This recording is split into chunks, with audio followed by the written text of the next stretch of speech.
Hi, pretty. Amelie. Can we talk about how my daughter's turning 3 on Monday in a week? Gosh. Oh my Oh, gosh. please.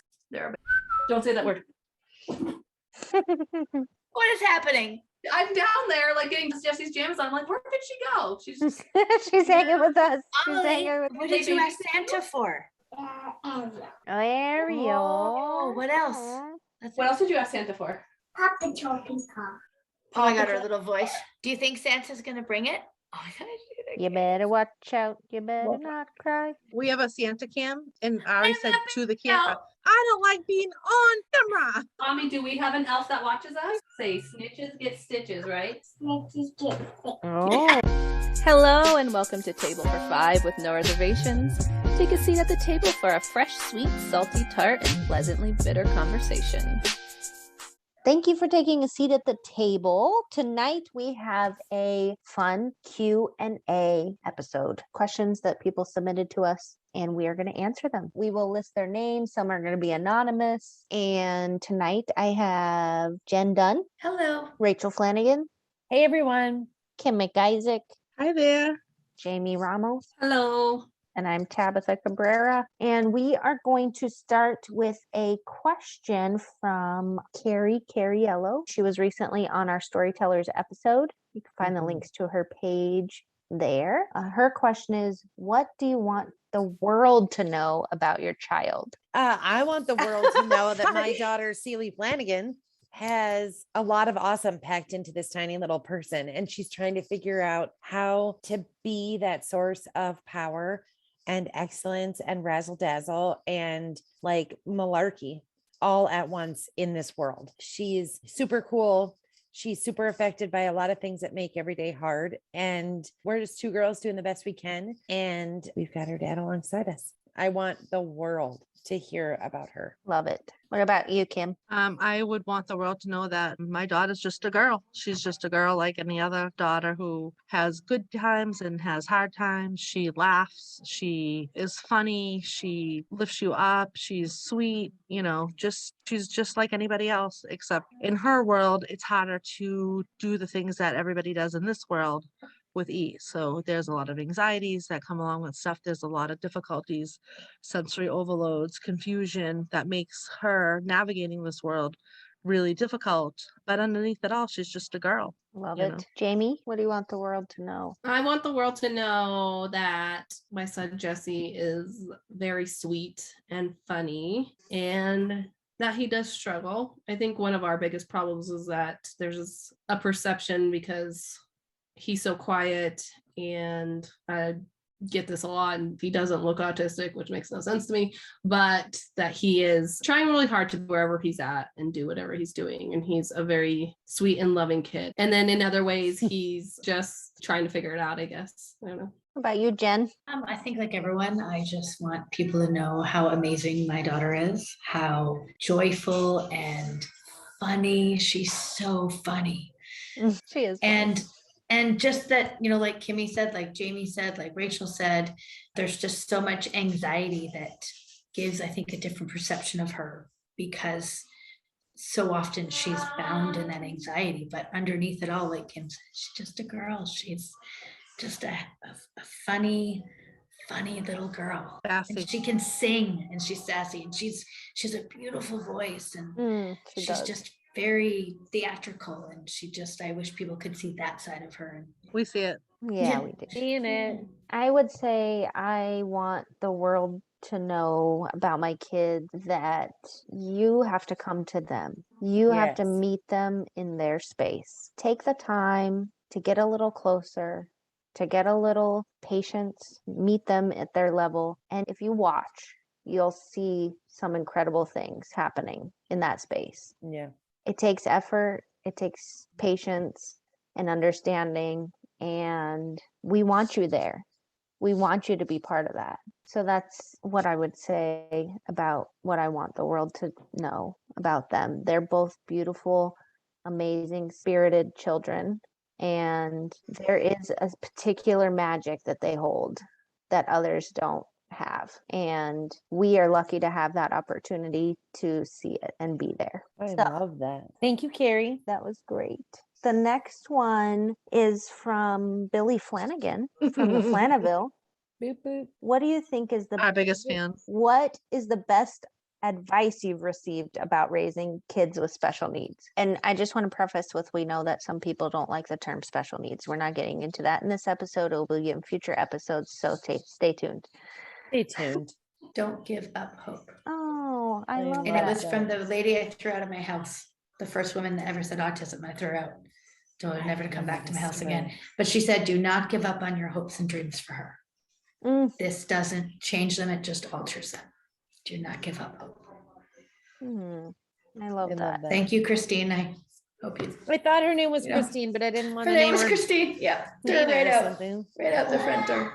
What about you, Rachel? Yeah, I don't know if we've really received this so much or like in these words really, but we really just try and like honor Celie. And if that's her makeup choice, her outfit, like her struggle or her, what she needs at the moment, like we'll just stop. She's the boat and we adjust the sails. And we just love all that. just keep moving, Yeah, love that too. What about you, Jamie? Just one of my favorite things was when we were trying to figure out where Jessie was at and whether or not it was autism. We had gone through diagnosis through this school, through the education system here.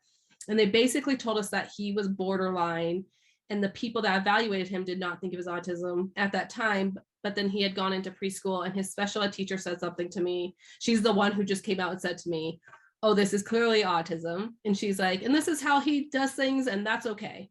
And for some reason in my head, like that was such a big moment to just be like, that's how he is, and that's okay. Like, I was fighting this battle the whole time of like fighting the diagnosis of autism and just saying like, oh, my kid does things this way and we're going to meet him here and that's okay. Like very simple, but like it was a huge moment for me, a big like click of like, oh, it's okay. This is just who he is. Yeah. What about you, Kim? I would say when she was diagnosed, this was actually from the doctor who gave us a diagnosis. And he said, like, kind of right before we were leaving, he said, this is, and some people believe differently nowadays, and that's fine. But this is something that, like, I've kind of always gone back to, which is this doesn't define her. She is the same little girl she was yesterday. She's your daughter. Like, nothing, none of that is changing. All of that is the same. This is a part of her, but this isn't all that she is. She's going to go and there's going to, she's going to change a lot. But I just went back to that a lot of times through the process. I don't really think that meant too much to me that day. Do you know what I'm saying? I was kind of like overwhelmed and wanted to get out of that space immediately. But it's something that I did go back to at different times of struggling. We've heard that, a version of that too. It is comforting. Like the label is not going to change her. It helps you access help. Yeah, I think we all hear that, but it takes a while to like really understand that. I think for me, the best advice I ever got was don't let anyone tell you who your child is. Yes. Someone told me that we have so many people telling us all kinds of things about our kids, and don't let it be part of your own narrative if you don't believe it to be true. I will top that off with my little piece of advice that I'm going to give everybody, because there wasn't a lot of advice given when we were coming up with this. And that would be, don't ever let someone limit your child. Don't ever let someone tell you your child will never do this or can never do that, because my child has blown me away time after time after time after time through the years. So, I mean, if I listened to what people said and it was what they thought, and I think they try to help you by giving you like, a little bit of realism, which I'm sure at certain times, I thought my kid was going to go to regular kindergarten. I probably needed a little bit of realism, but don't let anyone limit your child. Nobody can see the future. Ugh, love that. This one is more of a practical question from an anonymous listener. Car safety tips. So this is a question about any suggestions for car safety that we have learned over time. We've got 2 different car seats in our car. Celie is nearing 7. She's tall and a skosh heavier for her age. So I'm not sure how she would relate to your children if you're listening, but right now we have a booster with a normal car seat belt over on the passenger side, back passenger side. And on the other, we've got a booster with a car harness that is made by, we can put the We'll link put in the the link, description, yeah. but it's like easy car harness. It zips up the back and the like restraint is a certain way. And basically she's in a 5-point harness and it has like a thing as a child seat would when they're little to like attach to the frame of the car. And it's rather difficult to get out of. So they say we struggle by only using one because they like burn out quickly with Sealy. There might be a time when she wants that super squeeze and that might help us be safe. So we leave the one in the car, but I don't know. It's tough. The thing that we're doing that's most successful right now is that we're bribing every single day that if she leaves our house front door, safely gets into the car, safely gets into her center, safely comes out of her center and makes it back to the house. That's 4 little jaunts. And we could put an errand in to push it. She gets a thing from an advent calendar. And literally I'm buying them up, ladies. I'm buying them Love up it. because having like a little treasure is enough to get her to like remain safe in these little jaunts. Well, Bribery. I think that's a great answer. We're still learning car safety, so I don't really have any practical tips to provide to our listeners. Also, we're failing every week. Like it takes Billy and I both being in the car. I'm sorry to jump back in, but like we are not doing great. I think the our- bribing So is I working have for a them. probably a very unpopular opinion, and I want to be clear, I'm not promoting put your 4-year-old in a front seat. Our car safety was so bad. You could have strapped her in with golden chains back there. She wasn't staying in her car seat. So rather than her literally not being in a car seat, I pulled over one day and to a police officer in a parking lot and I said, can she sit in the front seat? He said, yeah, we don't recommend it, but turn the airbag off so that it doesn't, because she's so little, and put her seatbelt on her. He said, it's a lot better than her floating around in the back. And I want to be clear, that was a last resort of us not being able to be in a car. I don't have a husband. I am by myself. So it was just her and I getting in a car. I had to get her to school or to Yeah. daycare, or if I had someone come to our house. Sealy's so big right now that we can't cope with much more danger in the back seat or anywhere in our vehicle. Like her being in the back means that she can kick me in the head. I was Her just being going to to my say, right can means still that, go forward. I mean, I don't know.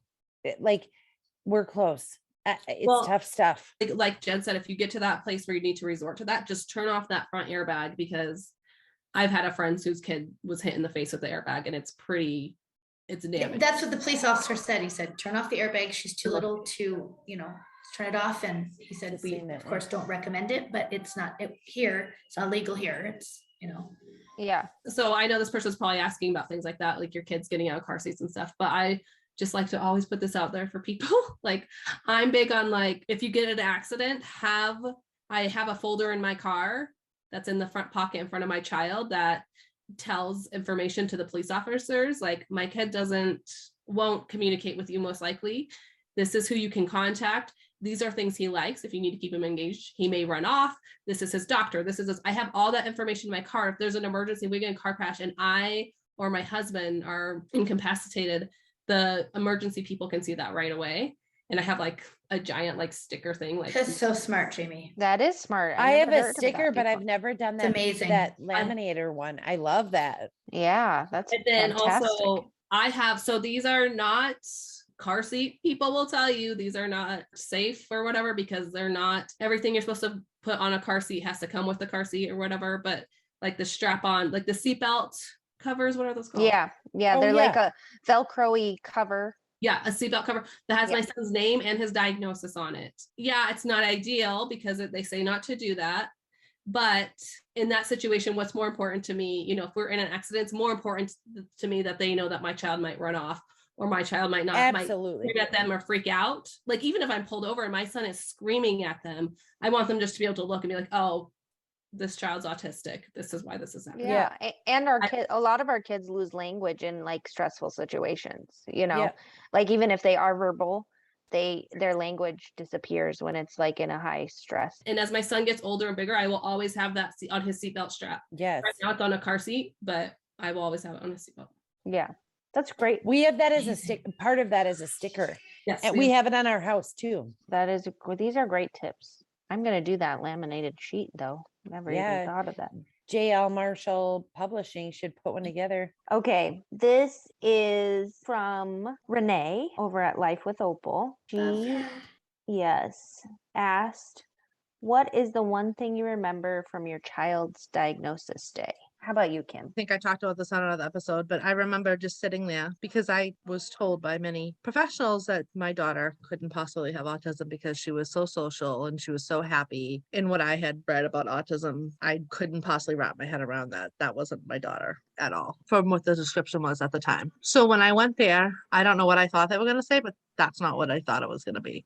And I just remember sitting there, him talking and saying, you know, your daughter has autism. I remember my husband was kind of like sitting in a chair, not like next to me, but he was like faced me and I was faced the doctor.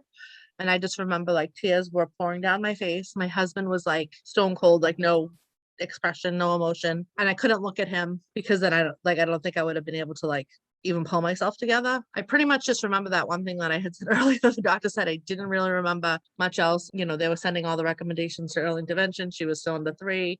And it was really just a shock. It was just, I don't remember the drive home. I don't remember any of that stuff. I mean, it also was like 22 years ago, but I just remember like wanting to get out of there. Like I was just in disbelief. We knew it was like more than a speech delay, but I don't know what I thought, but that's not what I saw coming. I feel like just that shock, that, you know, almost like a sucker punch. What about you, Jamie? So for me, ours got delayed a little bit because my son broke his arm like literally the night before we were supposed to have a meeting to get the diagnosis. So ours was a virtual. And so I was at home sitting next to my husband. I don't know. I just remember, so we had the main like psychologist guy on the call, and then, but who evaluated Jessie was, I mean, I think she was like training. I don't know exactly, a psychologist say this, but just both of them, they were being very professional and clear, but I just felt it was like so cold. And just the way I'm grateful that I had joined the supporter group we all had met in before, because I understood a lot of the things that were being said, but they basically told us at the evaluation that it was autism,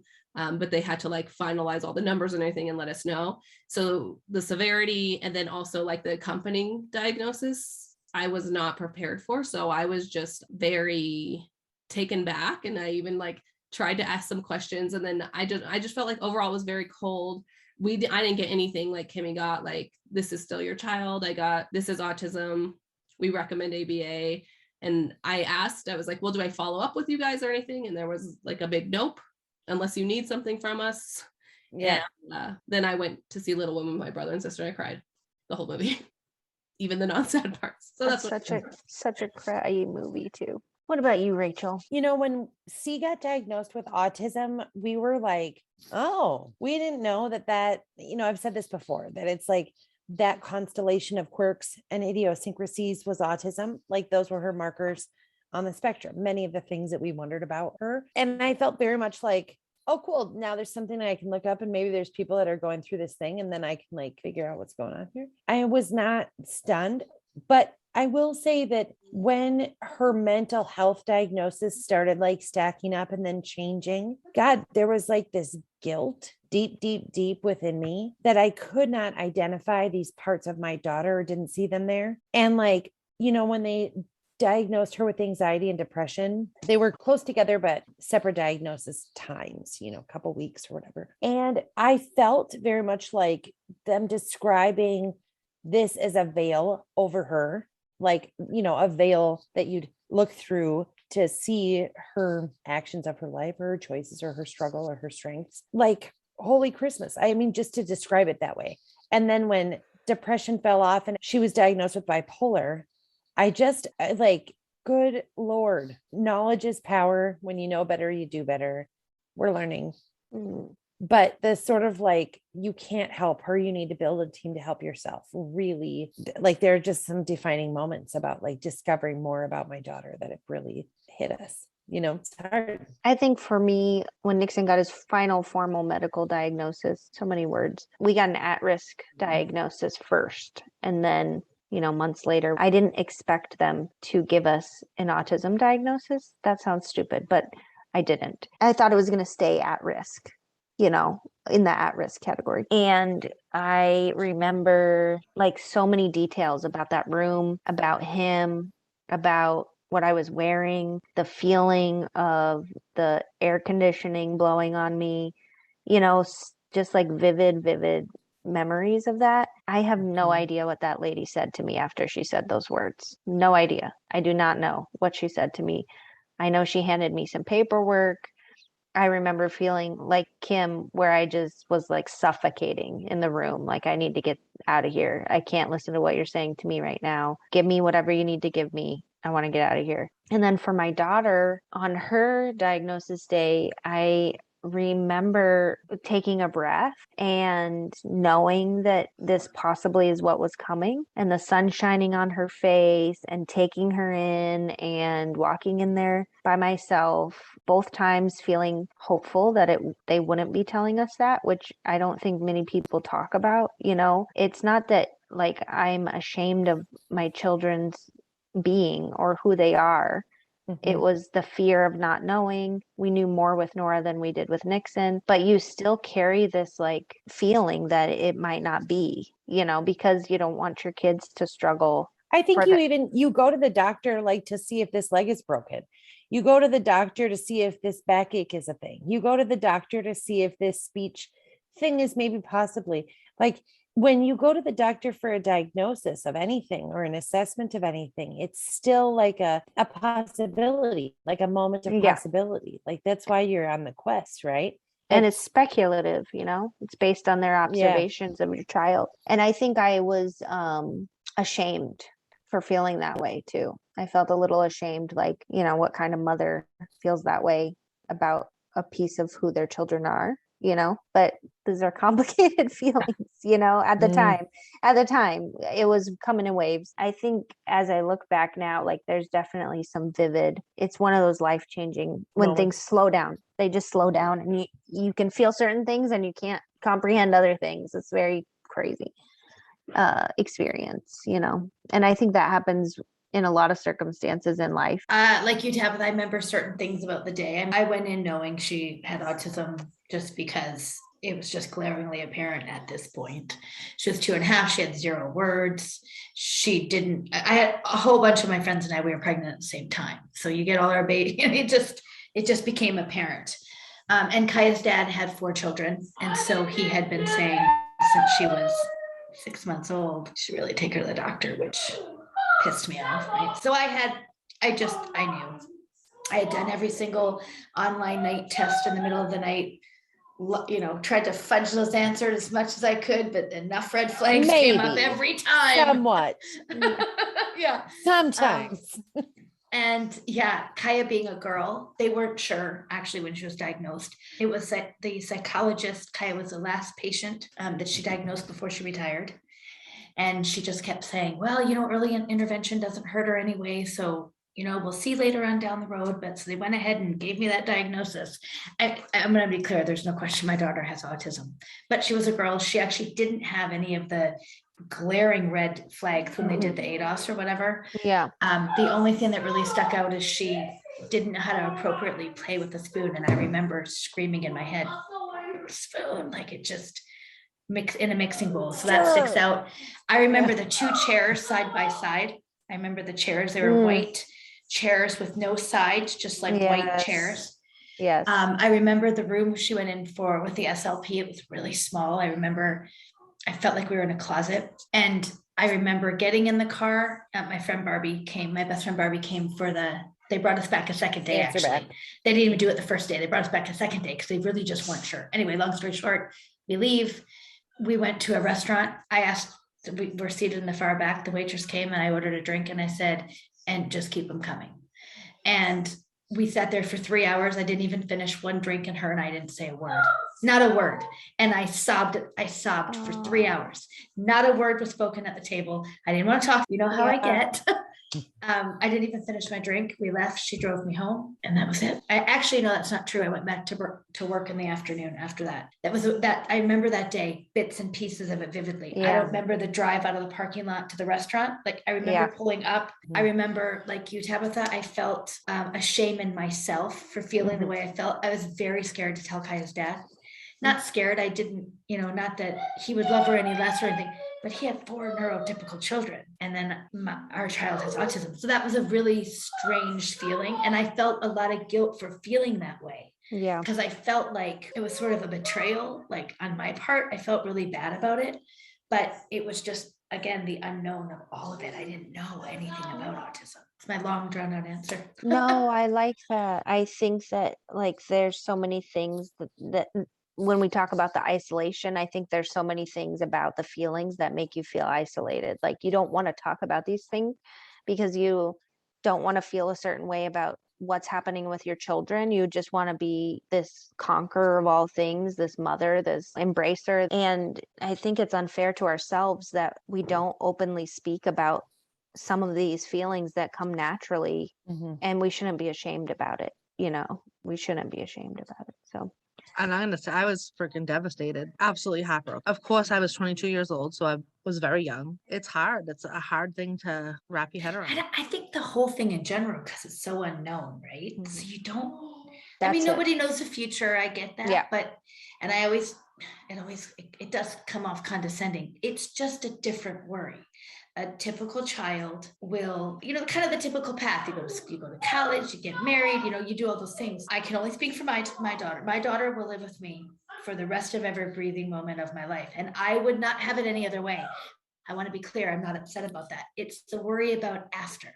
And that is a worry that you don't have with a typical child. They are capable of caring for themselves. So I think that is all wrapped up into the fear of the unknown. Yeah, it's And all fear. I think Yeah. all those hopes and dreams and expectations are ripped off like a band-aid, like just ripped right off in one swoop. Like I felt like my daughter was being taken away from me, and she wasn't, because this wasn't what her path was set out to be. But of course I didn't think of it like that at the time. It just felt like part of her was being taken away from me. You could see it in her.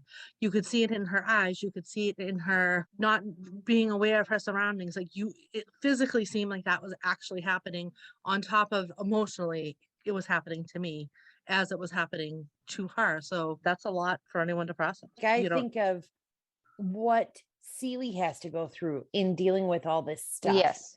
But Billy always tells me in like sweet, nurturing way, this is her life. You're right. Like this is her life. This is what she deals with, but she doesn't know certain parts are supposed to be easier. Just like you realize, and she does, you realize like, oh my God, this math problem is really challenging. When the heck am I ever going to use algebra? Like, when you're faced with a challenge, but she doesn't know that things come easier or harder, or that some people aren't bothered by their pants. She just thinks like, oh, that person's ticked off, must be a sock issue. Yeah. With my situation where my daughter has siblings, And I say that loosely because even like in Celie, like she doesn't have a sibling to look at, but she knows parts of Celie's struggle is that she's like so up down in her struggle and abilities. Each day it changes. So she can't do something because of her disability that she could do 10 minutes ago or 30 days ago or whatever. And she can know that difference. And that's brutal too. Like, Yeah. But this is still Yeah. the life that she's given. And this is still the lens she's looking through. She sees me have hard days and make mistakes. Right. Mhm. And obviously, like with Alyssa, she doesn't necessarily know that like she should have a drive. I mean, probably know she does know, but I don't think she knows that like, I Oh, want I'm brownie. supposed to I have- want driver's license. What the hell, mom? but like some kids do know that, some Yeah. kids. So it's just it's so different for everybody. We have time for one more question. We will carry over these questions to our next question and answer episode. So send us your additional questions after listening to this. The more questions, the more we'll answer, people. So Mhm. keep them coming. I love this question. This is from my niece, Corey Rodriguez. She asked, how do you keep from giving up when you feel like you're actually drowning? You look at your child, you look in their eyes, and you just keep going. Sometimes I look at that kid and I'm like, I'm giving. Just kidding. I'm giving up. It's so sweet. I'm like, you ever. Or you wait till they go asleep and then you look at them. When they're calm and peaceful. Oh boy, that's a hard one. I usually go in the shower and have a really good cry, and then you just carry on. On we go. There's really no choice. And there's there's no choice. No choice. Yeah, and I think No choice. sometimes you don't realize how strong you truly are until you're out of the thick of it, until you're moving forward, until your clouds have parted. And then, I think there's certain circumstances in your life that will always come back and feel painful and will always be there floating in the background. But I think the other parts of life, the good, the happy, the smiling babies, the little hands in yours, the giggles in the background, all of that carries you through that kind of clouded darkness that is natural to feel when you have hard times, And sometimes it just takes really just convincing yourself to put your feet on the ground the morning when you wake up and move forward. It really does. You just convince yourself that first step is the most important, and then you keep No moving. choice. You have to Yeah. get up. You have to Yeah. get up. You've got to get up and feed your kid. Yep. You've got to get up, Yep. It's really, really hard. You don't imagine at all this is what motherhood's going to be like. And there's still beautiful moments with all of our kids, like mostly great moments, but it's really hard. And I think I said this in the mental health episodes, when moms do give up or you read stories about that stuff, I hope I would never do what they did. I hope I would never get to that place at all. But part of you understands it more than you would have ever before. Ever wanted to. Yeah, ever wanted to. It's because of that fear of the unknown, James. Yeah. It's right. And we did talk about that on one of our episodes. And I said, I had kind of all but said that. And it's an odd thing for someone to hear without understanding the life that we live. And that sounds so, woe is me, but it's true. Well, you say it all the time, Jen, like, you don't know this life until you lived it. And like, if I had read an article like that before I had kids, or even when my son was like a baby and, I would have judged that person and been like, that's a horrible mother, horrible person. But now we just know it's very, very hard. And it literally is, like Tab said, like, I've got to get up. I've got to keep doing this, but it's a lot harder than you would ever imagine. Yeah. Well, and sometimes when you're in the thick of it, the hardest of the hard, people say one day at a time. It's 1 hour at a time. You're just getting through that day. You're just getting through that day until somebody passes out, somebody can take over, and then, you regroup. And then sometimes you go right back at the same thing the next day, and it's the same thing day after day. So it's just getting through each hour, and then something's got to give. Something gives eventually, where they either get out of the phase or go into another phase. I really find in the hardest of times there's usually some like kind of progress or some kind of something happens afterwards. And in my mind, I'm always like, okay, something good is going to happen after this, because that's just the way the pattern is. Well, and I really think in life in general, and I think I've said this before, that you can convince yourself that you can do anything for a minute. You can do anything for 5 minutes, 10 minutes, 20 minutes, because sometimes it just takes making it through a minute, making it through 5 minutes, getting on to the next thing, feeling a hug from a person who loves you, drinking a hot cup of coffee, tasting a piece of pie, melting into the things that are tangible instead of this overwhelming look at the world as a whole and the gloom and doom that you can dive into, and survival at its core. That's what it is. It's looking at things for the smallest pieces and making your way through. And I think that when you have a child with special needs, especially a nonverbal child, you become so in tune with that child.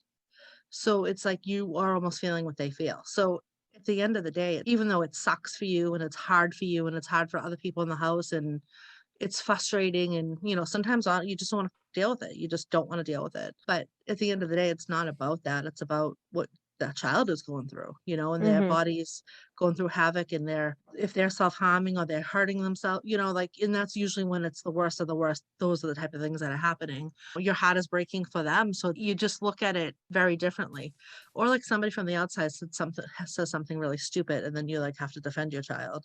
That kind of like snaps you out, because when they say something like that's, just tell them no. Yeah. Then you can just get mad at that person instead. For me, I just keep repeating like, oh yeah, this might suck, but like that's temporary. Or like people don't die from hard. You just keep going. Just keep going. I also try and remind myself that unbelievable, like right in that moment between shit hitting the fan and you recovering as a family, and you reporting that to people that you need to understand your place and position in this very moment. Like we have a crisis plan where my dad is at a certain level of knowledge. Like you guys will know about something after it's calmed. My dad will know about something because he's a local resource for us. And just because something sounds unbelievable doesn't mean that it isn't untrue. You Mhm. know, like I just remind myself that this is crazy what I'm about to describe or what I've just lived through or what, you know, we have the comfort of being so isolated that I only talk to my husband. My daughter's providers are you guys, in large part. So you get a lot of like, oh yeah, yeah, I've had that happen.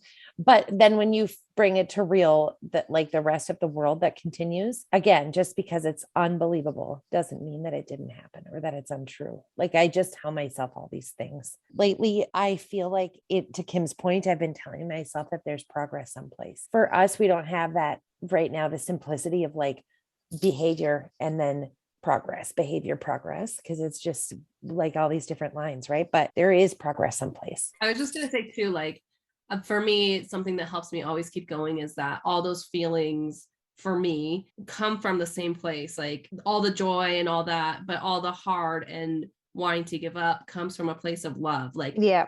I Yes. feel like I'm failing. I feel Yes. like for my child, but I love my son so much. I know it's really hard to think about in the moment, but I love my son so much that I feel that about myself. Yeah. Yeah.